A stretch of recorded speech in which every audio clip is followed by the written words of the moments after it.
They were my pride and joy.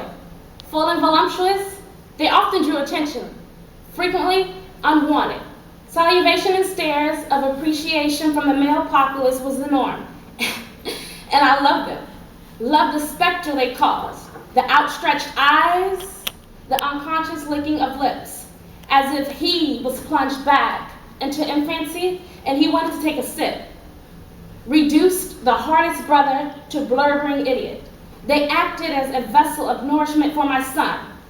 They defined me as a woman, a badge of honor with double D status. I saw my breast as a blessing. Friends who were not as well endowed as I often eyed them with envy, wondering, wishing they could too experience the kind of attention my girls drew. Who could blame them? And they were smart too. Yes, I said smart. Like they knew what position to assume when my man was in that loving mood. The tips stiffening and erect. Little soldiers waiting to anticipation for their oral baptism. Or when my son was hungry, his cries would ignite my glands to tingling as milk filled my globes in order to feed him. Not even the most advanced man-made gadget could interfere with God's supreme engineering when it came to them. Functional and fabulous. I was one of the lucky ones. The original pinup. My dimensions define logic and reasoning. Never forced to stuff my bra with Charmin or my mother's stockings. Never had to indulge in gel inserts or padded additions to feign cleavage. Never endured saline or silicone enhancement to embellish what I wasn't fortunate enough to have naturally. Just genetics and luck on my side. Came from a long line of top-heavy, large breast beauties, and they were my pride and joy.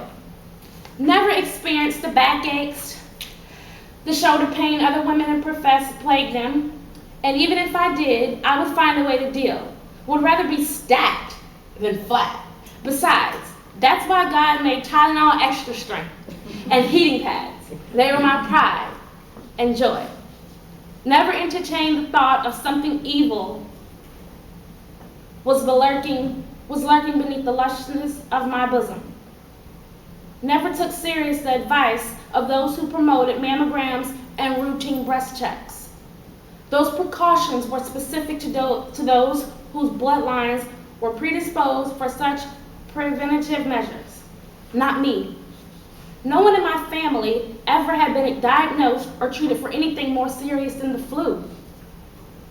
Besides, there was no way I would be giving such a beautiful set only to have them infected with cancerous intent, right? This logic was a self-adopted manifestation of bullshit. Fear of the unknown breeds ignorance, and I epitomized that reasoning with each year that passed, and I failed to handle my business. Thought I was exempt from sickness, excluded from the diseases that plagued others. I ate well, exercised, didn't smoke or drink, so there was no way I could ever, no way I would ever succumb to breast cancer, right? I mean, there was a simple, reasonable explanation for why my breast started dimpling on the left side near the nipple, right? I could rationalize the soreness that I was so intense I would shiver from pain, right? It was any number of reasons. My bra was too small. Something in my diet was either lacking or too much. I wasn't exercising enough, drinking enough water. I breastfed my son too long. Anything but breast cancer. However, after a visit to my doctor, after that damn machine squeezed my breast and pressed my breast into a throbbing mass of flesh, after he took only 15 minutes to view the x-ray pics, it was confirmed. My beautiful, voluptuous breast had turned against me. No longer the definition of my womanhood, because if not removed, would be the cause of my death. Questions. Angry, pissed off like questions floated through my head. Why? Why me? What had I done to deserve this? And what's worse than cancer, I had was more resistant to treatment than other forms of cancer, more commonly found in Black women than white. The doctor called it triple negative. Funny, didn't sound like cancer, more like a video game my son played. Or maybe the title to an espionage flick definitely didn't sound like the reason I could possibly lose my life. I opened the hospital gown that I wore and I looked down at them. They didn't look sick. They were still gloriously full and beautiful. Big silver dollar-sized nipples that provided dual benefits of pleasure and sustenance. There was no way cancer had taken residence in my pride and joy. Was this all a dream? Some sort of messed up nightmare that had its roots so deeply entrenched in my mind that I couldn't wake up. Yes, that's what it was. I was having a nightmare. There was a lesson that I needed to learn. Like I needed to stop being consumed with them, stop obsessing over the phone, over the power they honored. I needed to be humble. Take it down a notch. The wind needed to be knocked from my sail. Yes, this was a nightmare.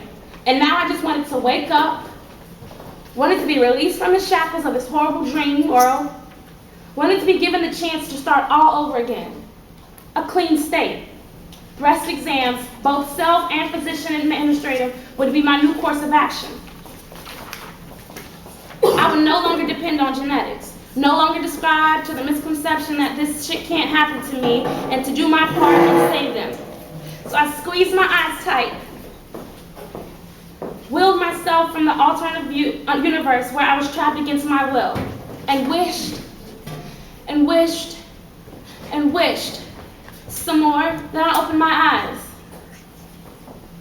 I was still in that doctor's office, still diagnosed with that damn cancer. Everything after that was a blur. A college of events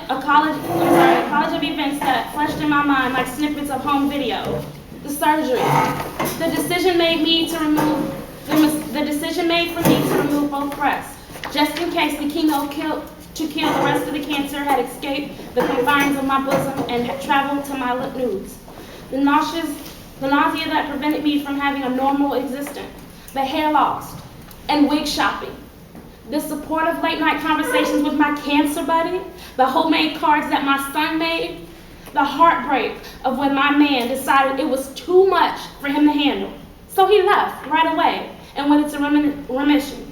The money collected at my job and donated to me along with the 6 months worth of groceries, the prayer and the newfound uncompromising faith I have developed in God to heal my mind, body, and spirit. It was like being reborn. Avoidance was the choice that I could have cost my dear. Denial was an option that would have certainly ensured my death. Ignorance was a decision that once made meant there was no going back. So yes, I missed them. My pride and joy. My voluptuous full breast missed the excitement they caused when my man saw them unsheathed from lace and wire.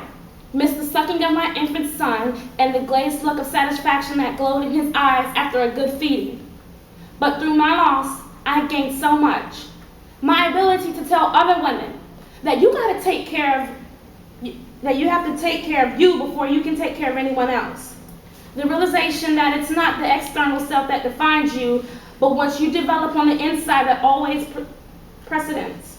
The chance to see my son grow up and to become a man, the simple pleasures of feeling the ocean air on my face, the opportunity to fall in love with a man that looks at me as a strong, complete, whole woman. And of course, the chance to live, the chance to look cancer in the face and shout, you may have taken my breast, you may have inflicted pain on my body and sadness on my heart, but you don't have me. You can never have me. You can never have me.